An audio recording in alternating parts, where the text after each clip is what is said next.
तक देख लिया था दीदी। गाथा नंबर कौन सी थी ये? 96। 196 ना?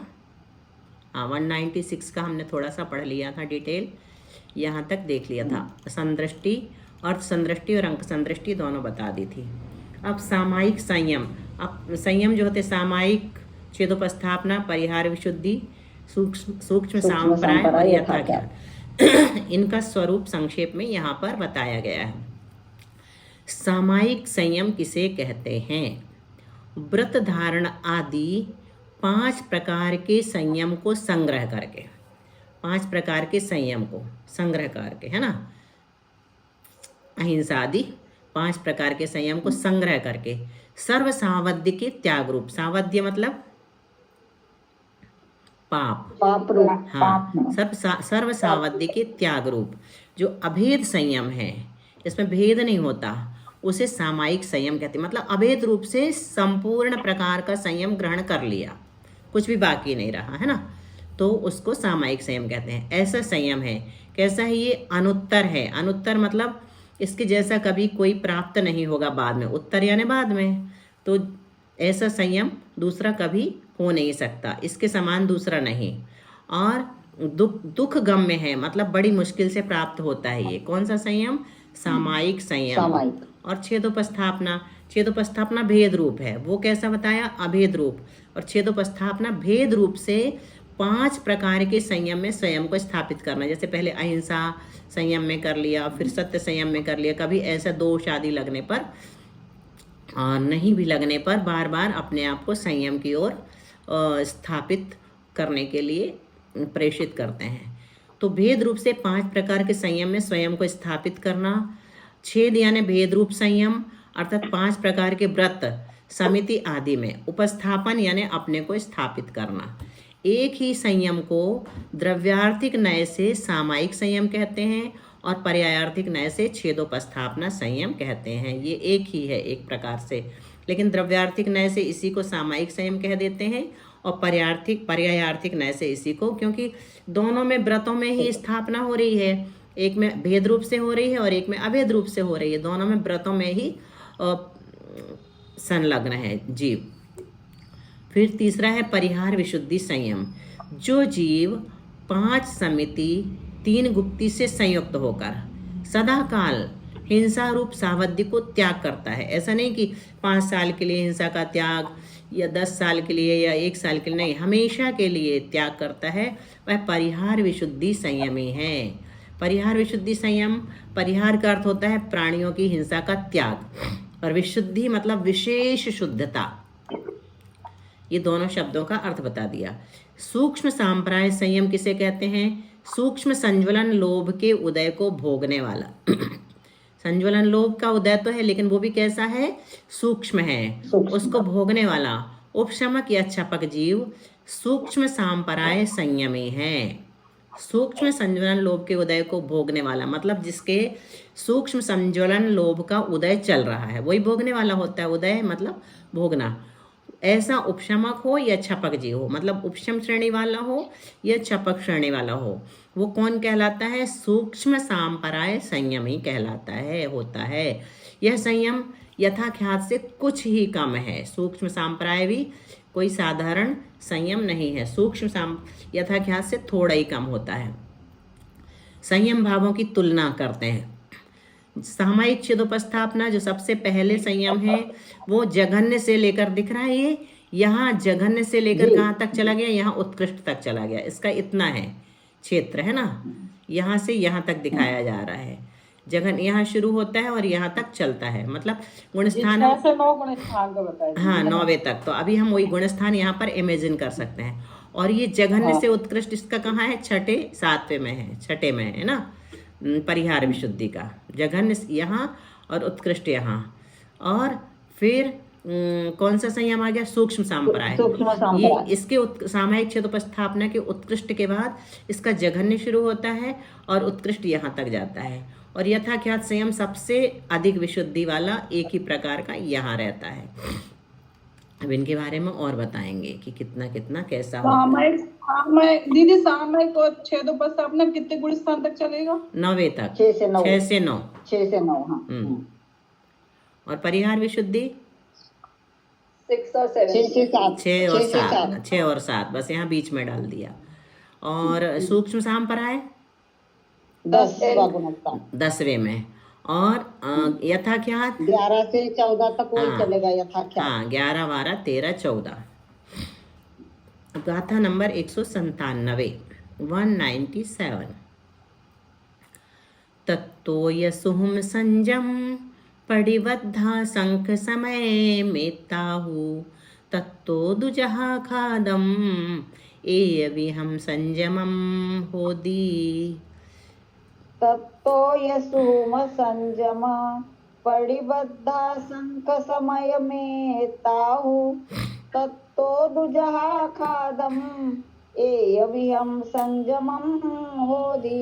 नेहा, तुम पढ़ना चाहोगी क्या विजया जी के बाद? हाँ दीदी, पढ़ोगी गाथा? हाँ। पढ़ लो।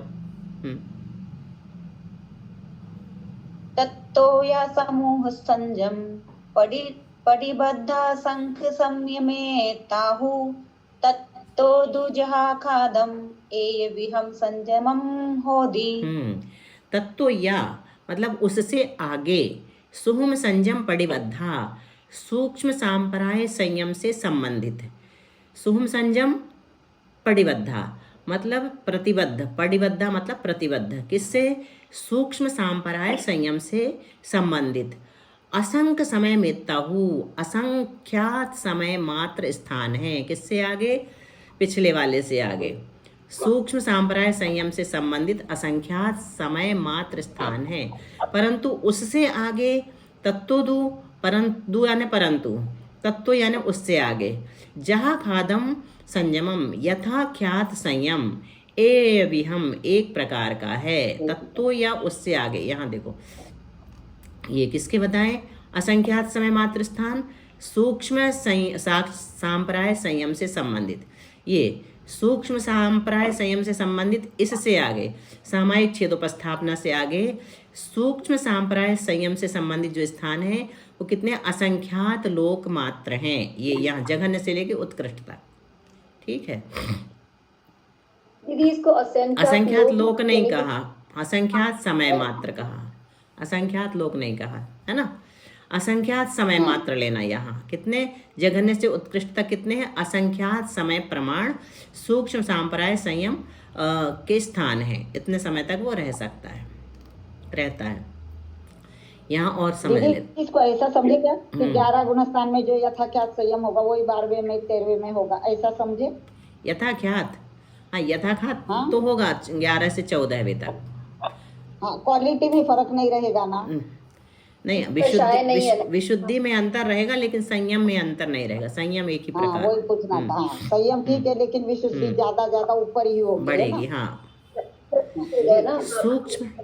सूक्ष्म सांप्राय संयम स्थान सामायिक छेदोपस्थापना के उत्कृष्ट स्थान से असंख्यात लोक मात्र सट स्थान का अंतर करो। सामायिक छेदोपस्थापना का जो उत्कृष्ट स्थान है उससे क्या करना है? असंख्यात लोकमात्र सट स्थान का अंतर करके फिर सूक्ष्म सांप्राय का जघन्य संयम स्थान प्राप्त होता है। ये जो प्राप्त हुआ है ना, ये जघन्य वाला सूक्ष्म सांप्राय का जघन्य, ये असंख्यात लोकमात्र सट स्थान के बाद प्राप्त होता है, ठीक है। सट स्थान का अंतर करना है।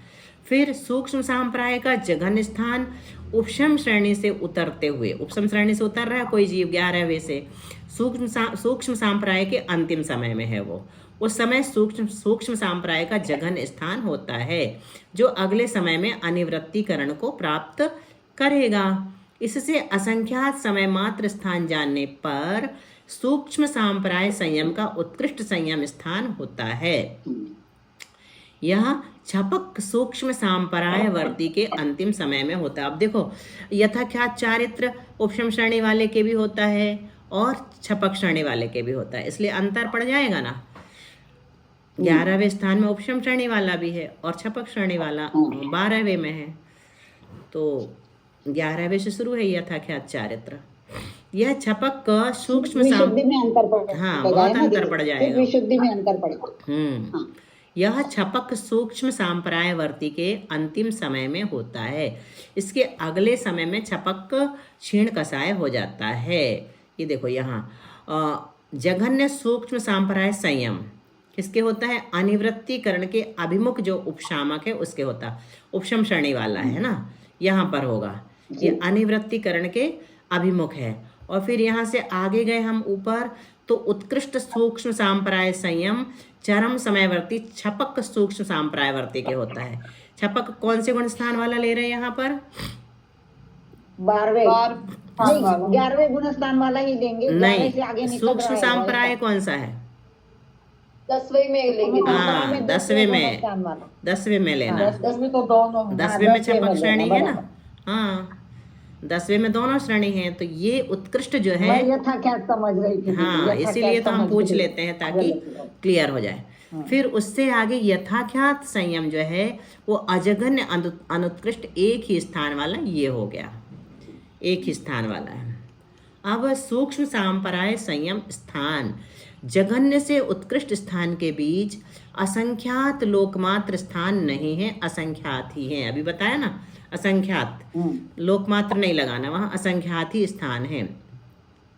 क्योंकि अनिवृत्तिकरण, दोनों में क्या अंतर है? असंख्यात लोकमात्र और असंख्यात। असंख्यात बहुत छोटा है और असंख्यात लोक तो असंख्यात गुणा है। असंख्यात गुणा भी नहीं, असंख्यात बार असंख्यात गुणा है।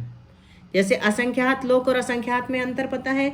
एक टोकनी है, हमने उदाहरण दिया था एक दिन, उसमें बेर रखी हुई है, बेर कहो या मान लो चने रखे हुए हैं, छोटी चीज ले लो, तो वो कितने चने हैं? असंख्यात हैं सिर्फ। और हम कहेंगे असंख्यात लोक प्रमाण चने, तो ऐसी असंख्यात टोकरी रखनी पड़ेगी। अच्छा, फिर सब में चने भर दो तो वो असंख्यात लोक प्रमाण कहलाएंगे। जैसे एक लोक नहीं, मतलब असंख्यात लोक। हाँ, एक लोक में असंख्यात प्रदेश हैं, तो एक लोक कहेंगे तो असंख्यात मात्र कहलाएगा, और असंख्यात लोक कहेंगे तो असंख्यात बार लोक, है ना। असंख्यात गुणा लोक, तो लोक में असंख्यात बार असंख्यात प्रदेश प्राप्त होंगे अपने को। अब यथाख्यात संयम स्थान सूक्ष्म, तो थोड़ा सा रह गया है। वाले का। अच्छा, हाँ ठीक है, यही चल रहा था। सूक्ष्म सांप्राय संयम स्थान जघन्य से उत्कृष्ट स्थान के बीच असंख्यात लोकमात्र स्थान नहीं है, असंख्यात ही। क्यों? क्योंकि अनिवृत्तिकरण से ही सदृश विशुद्धि परिणाम का नियम कहा था। अनिवृत्तिकरण के बाद क्या होता है? विशुद्धि एक जैसी होती है सबकी। अतः सूक्ष्म सांप्रायवर्ती जीवों के कुल परिणाम अंतर मुहूर्त मात्र ही होते हैं। 10वें गुण स्थानवर्ती जो जीव हैं उनके कुल परिणाम कितने होंगे? अंतर मुहूर्त मात्र ही होंगे। इस कारण यहाँ असंख्यात समयों के पश्चात उत्कृष्ट स्थान कहा है। यद्यपि यहाँ असंख्यात लोक प्रमाण स्थान नहीं है, तदपि यहाँ अनंत गुणी विशुद्धि प्रत्येक परिणाम में पाई जाती है। क्यों? क्योंकि यहाँ स्पर्धकगत अनुभागोदय नहीं पाया जाता है, कृष्टिगत अनुभागोदय पाया जाता है। कृष्टि अभी अपन पढ़ेंगे छपनासार में, मतलब कर्मों को बिल्कुल क्रश करते जाना, सूक्ष्म करते जाना, वो कृष्टि कहलाती है। अब यथाख्यात संयम स्थान सूक्ष्म सांप्राय के उत्कृष्ट संयम स्थान से असंख्यात लोकमात्र षट स्थान का अंतर, षट स्थान का अंतर असंख्यात लोकमात्र है ना, लेकिन उसका असंख्यात है करके यथाख्यात संयम का स्थान प्राप्त होता है। सूक्ष्म सांप्राय के उत्कृष्ट संयम स्थान से असंख्यात लोकमात्र षट स्थान का अंतर जब बीत जाएगा तब यथाख्यात संयम का स्थान प्राप्त होता है। यह यथाख्यात संयम एक ही विशुद्धि का होता है जो 11वें से 14वें गुण स्थान में पाया जाता है। एक ही विशुद्धि का होता है ये, इसकी विशुद्धि एक ही है। इसके जघन्य उत्कृष्ट विकल्प नहीं है, क्योंकि चारित्र मोहिनी प्रकृति के सर्व प्रकृति स्थिति अनुभाग प्रदेशों का सर्वोशमन करने से अथवा सर्वक्षय करने से यह उत्पन्न हुआ है। यह स्थान सभी स्थानों से अनंत गुणी विशुद्धि वाला सकल संयम का उत्कृष्ट स्थान है।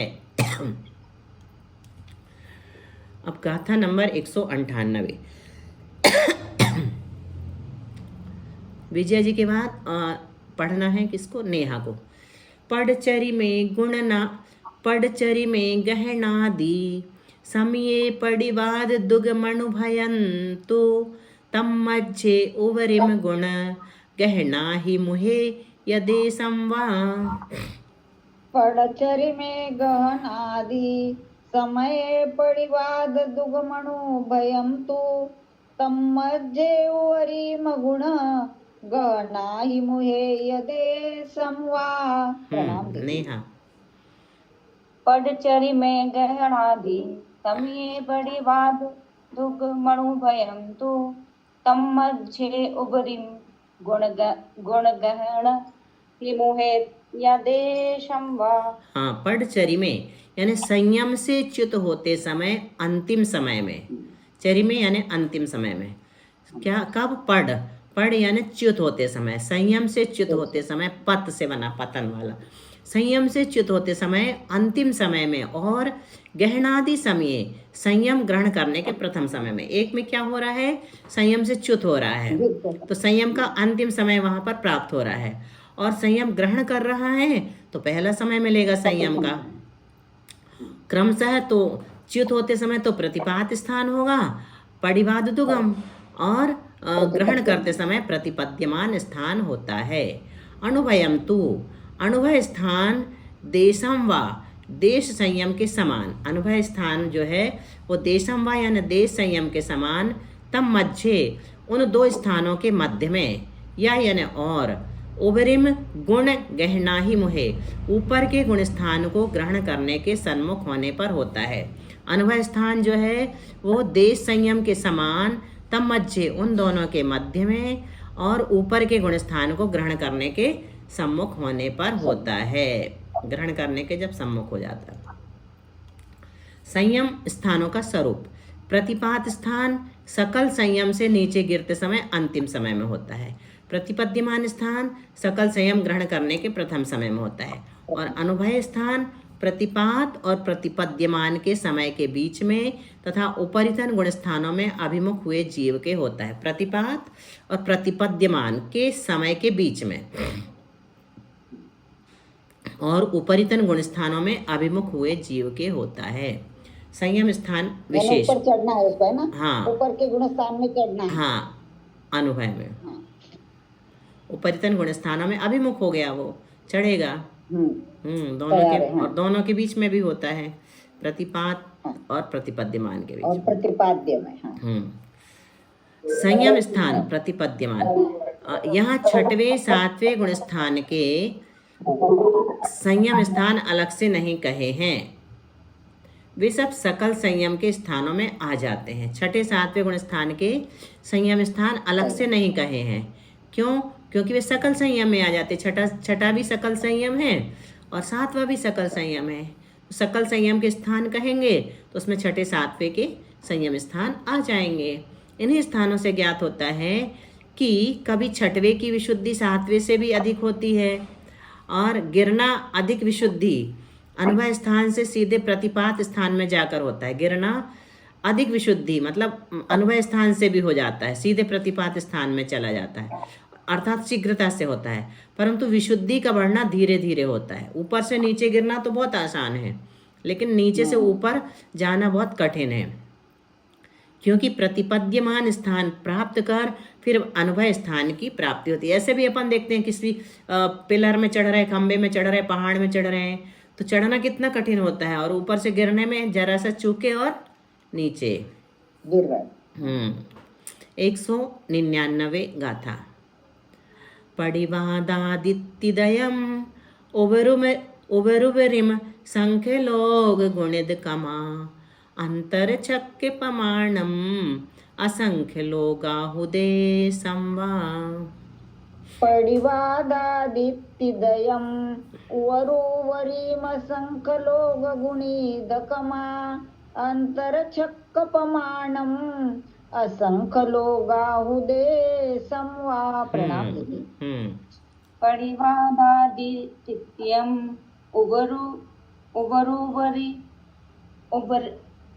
उबरुवरिम संख्य लोग निदगमा अंतर छक्क पमाणम असंख्य लोगाहुदे संवा। हाँ, पडिवादादित्यदयम् प्रतिपात आदि 3 प्रकार के स्थान।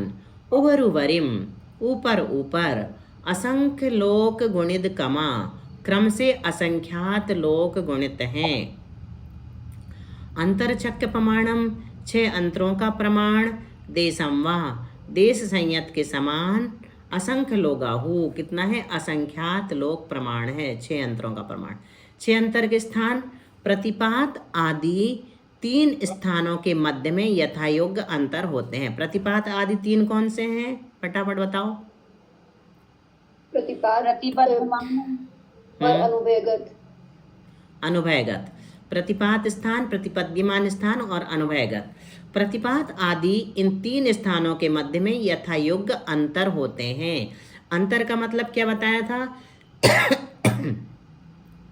वहाँ कुछ ये नहीं होता परिणामों के हाँ। वहाँ तीनों बदल चीजें नहीं होता होती थी। हाँ, उससे- उतनी हाँ। विशुद्धि किसी भी जीव के नहीं पाई जाती है, उस तरह के नहीं, हाँ, परिणाम। उतने समझ नहीं प्रत्येक अंतर असंख्यात लोकमात्र षट स्थान का है। असंख्यात लोक बार षट स्थान पतित हानि वृद्धि होती है, तब कहीं जाकर के एक अंतर समाप्त होता है। कुल 6 अंतर पाए जाते हैं, जो इस प्रकार है। पहला अंतर कौन सा है? मिथ्यात्व के सम्मुख संयमी जीव के अंतिम स्थान के पश्चात। मतलब छठे से कहाँ जा रहा है? पहले में जा रहा है। पहले में उसका मिथ्यात्व छठे में आएगा। उसका छठे गुण स्थान का कौन सा समय चल रहा है? अंतिम हाँ। समय अंतिम समय चल रहा है। अंतिम फिर दूसरा समय। अंतर कब पड़ता है? असंयत सम्यक्त के सम्मुख संयमी जीव के अंतिम स्थान के पश्चात। तो संयमी जीव का कौन सा समय चल रहा है? अंतिम समय। अंतिम स्थान। लेकिन वो किसके सम्मुख हो गया है? असंयत सम्यक हाँ, चौथे गुण स्थान के चौथे गुण सम्मुख हो स्थान गया के है। सम्मुख, ठीक है। हाँ। तीसरा अंतर कब आता है? देश संयत के सम्मुख संयमी जीव के अंतिम स्थान के पश्चात। संयमी जीव का कौन सा स्थान है? अंतिम स्थान, अंतिम समय। छठवें गुण स्थान वाले का अंतिम स्थान, जो 5वें गुण स्थान में आ हाँ, रहा है। 5वें के सम्मुख हो गए। 5वें में तदनंतर समय में पहुंच जाएगा। चौथा अंतर उत्कृष्ट प्रतिपद्यमान स्थान के पश्चात आता है। उत्कृष्ट प्रतिपद्यमान स्थान जहां पर प्राप्त होता है, उसके बाद वाला जो समय है वो चौथे अंतर, वहाँ से चौथा अंतर शुरू होता है। और षट स्थान असंख्यात लोकमात्र षट स्थान प्रमाण है वो। फिर 5वां अंतर उत्कृष्ट सामायिक छेदोपस्थापना संयम स्थान के पश्चात। उसके बाद जो समय आएगा, स्थान आएगा, वो 5वें अंतर का रहेगा। छठा अंतर उत्कृष्ट सूक्ष्म सांप्राय संयम के पश्चात आता है। गाथा नंबर 200। मिच्छयद देश भिन्ने पडिवादट्ठाण्यगे वरम अवरम तप्पा उग्ग किलिठे दिव्य किलिठे कमेचरि में। मिच्छयद देश भिन्ने पडिवादट्ठाणगे वरम अवरम तप्पा उग्ग किलिठे दिव्य किलिठे कमेचरि में। प्रणाम। नेहा। मिच्छेद देश भिन्ने पदिवाडठ लगे वरम अवरम तप्पा उग्ग किलिठे दिव्य किलिठे कमे चरि में। मिच्छयद देश भिन्ने, मिथ्यात्व असंयत और देश संयत के सन्मुखता की अपेक्षा से भिन्न। मिच्छ यद, फिर देश, 3 शब्द आए हैं। मिच्छ यानी मिथ्यात्व, यद मतलब असंयत, और देश यानी देश संयत की सम्मुखता की अपेक्षा से भिन्न। एक में किसके सम्मुख है? मिथ्यात्व के सम्मुख है। दूसरे में किसके सम्मुख है? असंयम के। हाँ, असंयम के सम्मुख है, चौथे गुण स्थान के। और तीसरे में किसके सम्मुख है? 5वें गुण स्थान के 5वें गुण स्थान के सम्मुख, देश संयम के सम्मुख है। इसलिए भिन्न हो गए, 3 प्रकार के हो गए।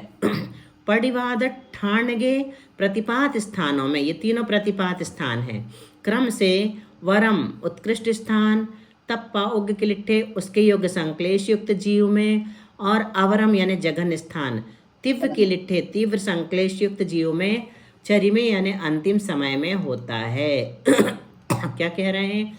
मिथ्यात्व असंयत सम्यक्त्व देश संयत के अभिमुख जो प्रतिपात स्थान का जघन स्थान उत्कृष्ट संक्लेश के, और उत्कृष्ट स्थान तत्प्रायोग्य संक्लिष्ट के होता है। जघन्य स्थान किसके होगा? जिसका उत्कृष्ट संक्लेश होगा उसका जघन्य स्थान हो जाएगा। और उत्कृष्ट स्थान किसका होगा? तो उत्कृष्ट स्थान के योग्य संक्लेश जिसको होगा उसको हो जाएगा प्रतिपात स्थान, है ना।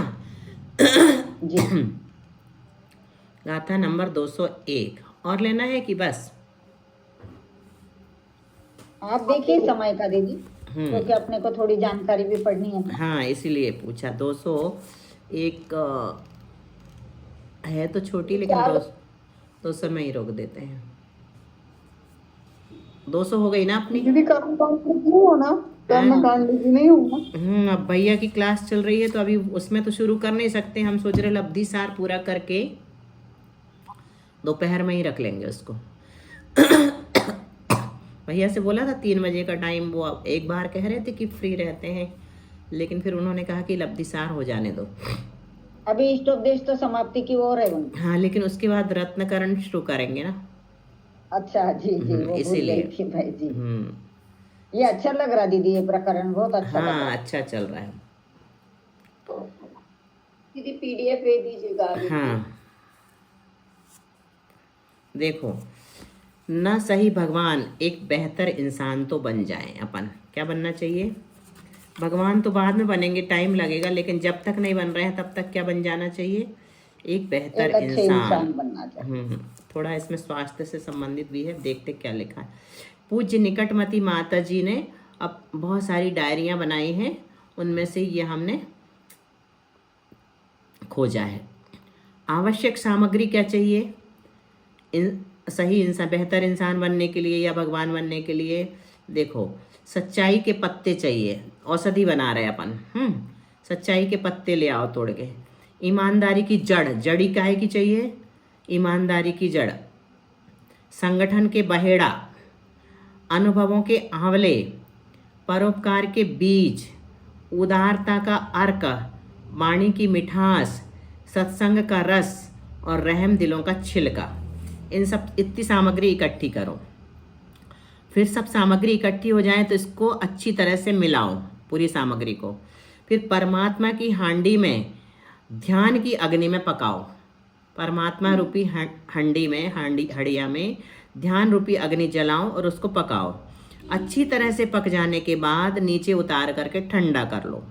फिर निर्मल मन के कपड़े से छानो। किससे छानना है? निर्मल मन की। ये सब चीज़ें होना चाहिए अपने पास। निर्मल मन का कपड़ा भी होना चाहिए। मस्तिष्क की शीशी में भर लो, फिर उसको भूलो नहीं। इस औषधि को प्रतिदिन संतोष के गुलकंद के साथ इंसाफ की चम्मच से खाएं। कितना अच्छा बना ना? कितना सुंदर लिखा, कितना सुंदर लिखा दीदी। इस औषधि को दीदी प्रतिदिन। 1 मिनट बोलूं क्या? हाँ, बोलो दीदी। समय सारजी में ऐसी ही गाथा ये सोना बनाने की। बोलो। तुअर की जड़, हथिनी का मूत्र, गाथा तो नहीं याद है मुझे, लेकिन हथिनी का मूत्र, तुअर की जड़ और शीशा, ऐसा कुछ है। और ध्यान रूपी धोकनी से उससे धोकना है तो सोना बन जाता है। अच्छा, ये सोना बनने की हमने बहुत अच्छा भी है। सुनी है। सोना बनाने की विधि आई है, लेकिन ये याद नहीं था। आइए, याद है, वो भी याद होगा। हस्तनी का मूत्र तो याद था हमें। और थूहर की जड़ है, क्या है? हाँ, थुअर की जड़ दीदी। और तीसरी चीज कांच। और तीसरी चीज हस्तिनी का उसका मूत्र है। हाँ, वो तो ले लिया। एक और बताया आपने तीसरी? शीशा, शीशा है शायद। हाँ, शीशा है शायद। अब इस ऐसा, हाँ, मैं कल देखूंगी, मुझे गाथा याद नहीं आ रही है। देख लेना, गाथा भी याद कर लेना, तो अपन लोग जी, सब जी, मिलके बिल्कुल। बना लेंगे फिर। नहीं, सुनिए ना दीदी, वहां पर थे ना दिल्ली में, कहा उन्होंने बहुत कोशिश करी थी, लेकिन उन्होंने गाथा में अल्टीमेटली दिया आखिरी में कि अगर आपके पास पुण्य है तो। ऐसा भी दिया। उन्होंने बहुत कोशिश करी थी एक जने ने, मैं बताऊंगी बाद में, है मेरे पास लिखा है। जी दीदी। तो प्रवचन में उन्होंने वो तो समान तो बता दिया, लेकिन अनुपात नहीं बताया है गाथा में। अनुपात भी नहीं बताया और आखिरी में लिख दिया अगर आपके पास पुण्य है तो। तो अनुपात मिल जाएगा अपने आप, कोइंसिडेंटली। चलो, तो अपन ने ये क्या किया? संतोष के गुलकंद के साथ इंसाफ की चम्मच से खा लिया, लेकिन परहेज नहीं किया तो भी गड़बड़ हो जाएगा।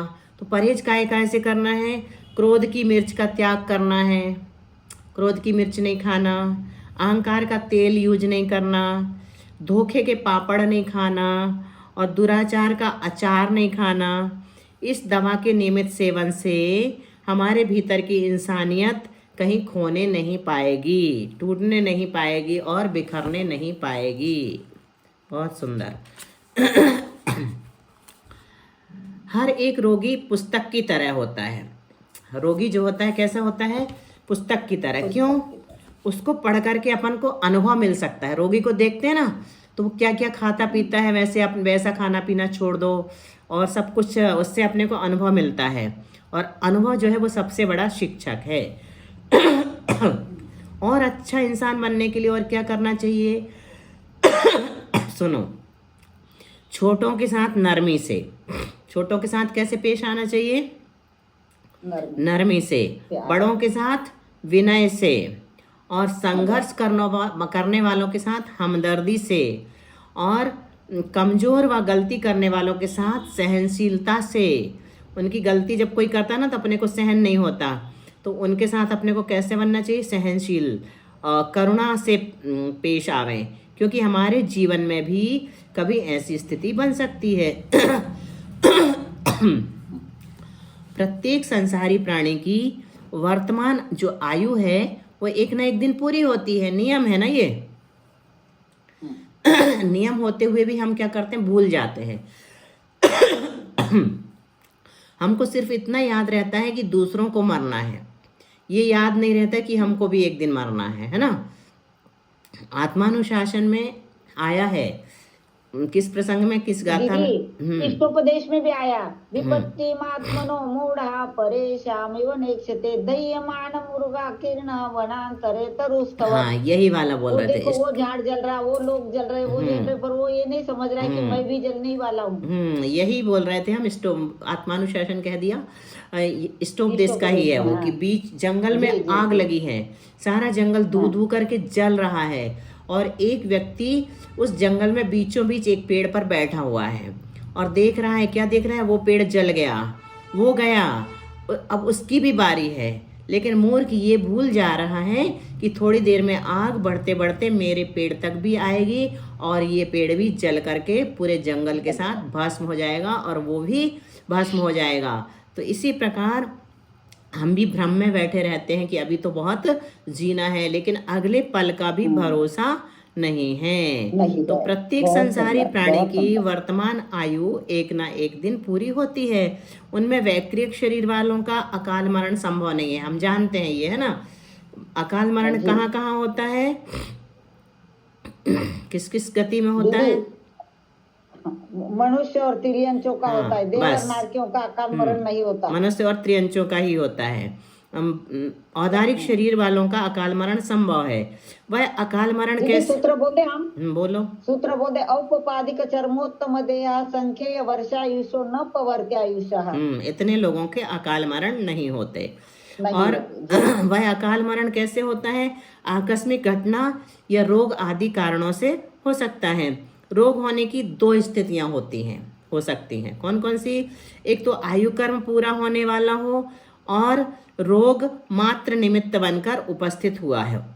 इस स्थिति में रोग का सशक्त उपचार भी आयु कर्म को नहीं बढ़ा सकता। जैसे मान लीजिए हमारे आचार्य श्री है ना, सबके परम प्रिय, हो सकता है उनका आयु कर्म पूरा हो गया हो, तो ऐसा रोग हुआ उनको कि सारे वैद्य मिल करके भी उसको ठीक नहीं कर पाए, कितने भी मंत्र तंत्र ठीक नहीं कर पाए, है ना।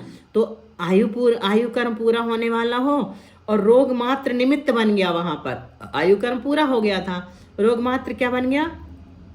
निमित्त बनकर उपस्थित हो गया।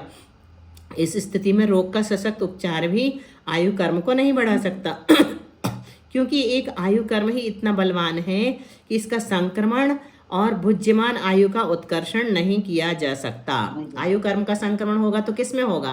कोई हमारे पास बंधने वाले कर्म के साथ होता है, लेकिन आयु कर्म का संक्रमण हो ही नहीं सकता, किसी भी आयु में नहीं हो सकता। चार आयु चारों अलग अलग हैं, है ना, बंध भी रही हो तो भी नहीं हो सकता। और बुद्धिमान आयु का उत्कर्षण नहीं किया जा सकता। अब हमको ये सब शब्द फैमिलियर हो गए हैं ना। बुद्धिमान भी नया नहीं है, उत्कर्षण भी नया नहीं है। तो बुद्धिमान आयु कौन सी है हमारी? अभी जो अपन भोग रहे हैं अपनी जो भोग रहे हैं मनुष्य आयु। मनुष्य आयु। और बध्यमान कौन सी है? जो बंधेगी आयु। हाँ, हमें नहीं पता है ना, कोई भी बंध गई होगी या बंध सकती है कभी भी। जो बंधने वाली है या जो बंध गई है उसको क्या कहते हैं? बध्यमान कहते हैं। तो बुद्धिमान आयु का उत्कर्षण नहीं हो सकता कि हम चाहें पुण्य कर करके बढ़ा लें, खूब दवाइयाँ खा के अच्छी अच्छी टॉनिक ले ले करके बढ़ा लें, तो संभव नहीं है। इसके अलावा सभी कर्मों का संक्रमण संभव है।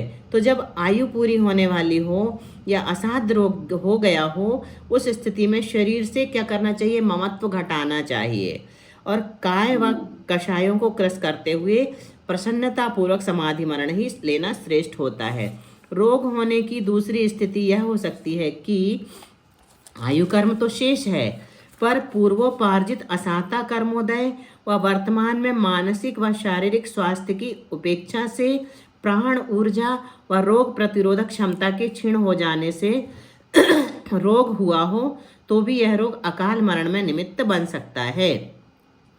ऐसी स्थिति में किया गया रोग का सशक्त उपचार और विभिन्न माध्यमों से अपने मन व शरीर को ऊर्जा संपन्न बनाना अकाल मरण रोकने में सहायक हो सकता है।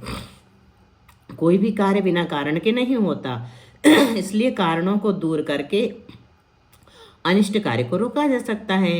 रोग होने का एक कारण पूर्वोपार्जित असाता कर्म का उदय तो होता है, पर वर्तमान में स्वास्थ्य के प्रति अजागरूकता के कारण उस समय उस असाता कर्म को फलीभूत होने का मौका मिल जाता है। यदि हम स्वास्थ्य के प्रति जागरूक हैं तो तन और मन को ऊर्जा संपन्न बनाकर विशुद्ध भावों से उस असाता को साता में संक्रमित भी कर सकते हैं। अब ये कैसे कर सकते हैं तो कल बताएंगे। आज अपना 1.25 मिनट बचा है जिसमें जिनवाणी स्तुति होगी, और कल का समय और क्लास का यही रहेगा 4 बजे। जब कभी प्रतिकूलता लगेगी तो अपन समय बदलेंगे, नहीं तो मैसेज नहीं डालेंगे। 4 बजे ही सबको समझना है कल से। चलिए जिनवाणी स्तुति। जिनवय नमो सहमीनम विषय सुहविरेयनम अमितभूतम जर मरण वाहि हरणम क्षय करणम सौदुखाणम। पीयूष है विषय सौख्य विरेचना है, पीते सुशीघ्र मिटती चिर वेदना है। भाई जरा मरण रोग निवारती है, संजीवनी सुख करी जिन भारती है। 9 बार नमोकार मंत्र पढ़ेंगे, उसके पहले किसी को कुछ पूछना हो तो पूछ सकते हैं, आधा मिनट है।